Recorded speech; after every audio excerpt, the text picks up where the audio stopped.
Bueno chicos, entonces nos quedamos hablando en la anterior sesión acerca de las diferentes señales de saciedad que se pueden dar y cómo el efector central a la final es el que decide si es que va a comer o no. Tenemos la CCK, que básicamente se secreta de intestino delgado. Este va a llevarse al núcleo del tracto solitario, modular nervio vago, que todo lo que modula el parasimpático, para detener el hambre. También tenemos estas señales más adiposas que secretan leptina e insulina. Vienen del tejido adiposo, que es la grasa que tenemos en el cuerpo, y estas también van a crear una sensación de saciedad. Y como les decía, mientras más masa grasosa tienes, mientras más obeso eres, más leptina y más insulina vas a producir. Y esto es justamente lo que lleva a la diabetes. Y esa es la parte irónica. La gente que sufre de anorexia tiene bajísima la leptina. Y yo creo que eso es algo que se equivoca muchísima gente en los exámenes porque dicen leptina es una hormona de saciedad, por ende las anoréxicas deben tener bajos niveles de esto, pero no es el caso. Entonces aquí vemos un ratón que le han quitado básicamente las señales de leptina al quitarle el gen que produce leptina y como pueden ver se hace obeso. Entonces la señal de leptina sí es importante y uno, si es que no tiene esa señal, sí se puede volver obeso.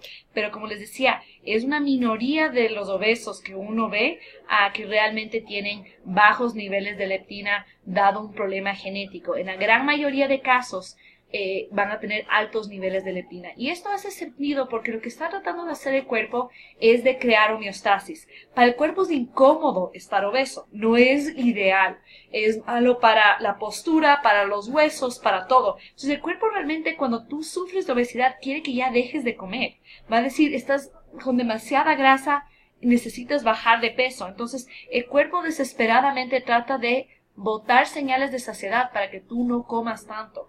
Entonces, hace sentido que una persona obesa produzca bastante hormona de saciedad porque es un acto desesperado por el cuerpo de que la persona deje de comer. Y al revés con la anorexia. En la anorexia el cuerpo está desesperado que la persona coma. Entonces va a producir poca leptina e insulina y más bien va a producir bastante grelina para ver si es que le fomenta a la persona que coma.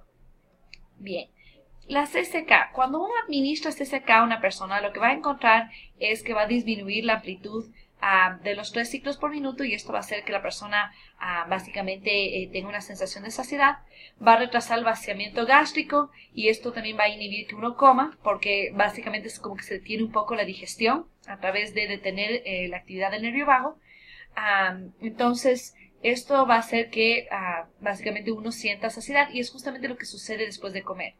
En especial las grasas, ustedes verán, llenan un montón. Si tú comes algo grasoso, la porción de lo que vas a comer va a ser menor que cuando uno come algo con baja grasa. Por ejemplo, si tú te comes una ensalada con una vinagreta sin nada de aceite, no te va a llenar, igual que algo que está lleno de aceite. El aceite sí es algo que nos llena bastante porque es lo que estimula la secreción de esta hormona que se conoce como CCK. Okay. ¿Qué es lo que pasa con los trastornos alimenticios? Entonces, cuando estudiamos anorexia nerviosa o bulimia nervosa, vamos a ver que hay varias alteraciones en el sistema gastrointestinal. Ahora, hay que tomar en cuenta que cuando hablamos de anorexia, estamos hablando de una anorexia psicológica, no es la anorexia que les da a la gente que tienen cáncer o que tienen algún problema y ya no pueden comer, sino esta es una anorexia que se da por problemas con tu imagen corporal, distorsiones psicológicas donde piensas que estás más gorda de lo que realmente estás y esta obsesión con la imagen corporal donde tu autoestima está totalmente ligada a qué tan delgada estás. Bien, entonces la anorexia. En la anorexia la gente sufre de un retraso gástrico, muchas de ellas son estreñidas, tienen problemas con ganar peso y muchas de ellas no muestran un aumento en los 3 ciclos por minuto después de comer. Aunque algunas personas con anorexia muestran taquigastria también que les da náusea, la mayoría de ellas lo que van a mostrar es que ya no hay los 3 ciclos por minuto después de comer.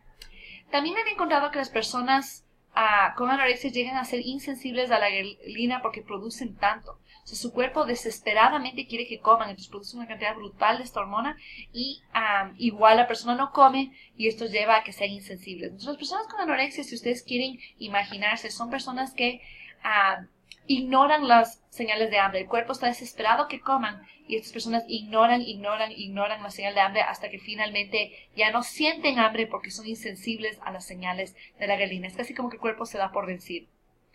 Va a haber una disminución bastante repentina de la leptina y la insulina, nuevamente porque el cuerpo está desesperado que la persona coma y además las anoréxicas tienen poco tejido graso, entonces van a tener poca leptina y poca insulina. Okay. La bulimia. Ahora, una cosa interesante de la bulimia y la anorexia es que la mayoría de gente piensa que la bulimia es el trastorno donde vomitan y la anorexia es cuando no vomitan y dejan de comer. Pero en realidad no es así. La bulimia es un trastorno en el cual la persona tiene atracones y después compensa de alguna forma. A veces vomitan, pero también hay bulimia de ejercicio donde la persona lo que hace es comer un montón y después hacer un régimen de ejercicio brutal para tratar de quemar todas esas calorías. Hay también tipos de bulimia donde la persona lo que hace es ayunar. Pues, por ejemplo, se mata de hambre toda la semana, tiene un atracón el viernes y después se vuelve a matar de hambre. Eso también es bulimia, aunque la persona no vomite. Usar laxantes o de cualquier tipo también es una especie de bulimia. Entonces uno puede tener un atracón y después usar un laxante para compensar. Hay muchas anoréxicas que vomitan también, pero la anoréxica, la diferencia de la bulímica es que tiene un peso menor, tiene un índice de masa corporal que es menor a 18 y eso es lo que más le distingue a la anoréxica de la bulímica. La bulímica tiene un peso normal a alto, la anoréxica en cambio tiene un peso menor al que debiese tener. Y la otra cosa con anorexia es que a veces vomitan después de comer una comida normal, es decir, se sientan a la cena navideña, se agarran un plato normal de comida y después de eso se sienten culpables y vomitan. No tienen atracones, que es lo que les mantiene delgadas. En cambio, las bulímicas, al tener el atracón, lo que no se dan cuenta es que aunque vomiten, ya absorbieron muchísimas de las calorías que acaban de ingerir y esto es lo que les mantiene un peso normal, incluso alto. ¿Qué problemas se encuentran en las bulímicas? Hay un incremento en la capacidad gástrica.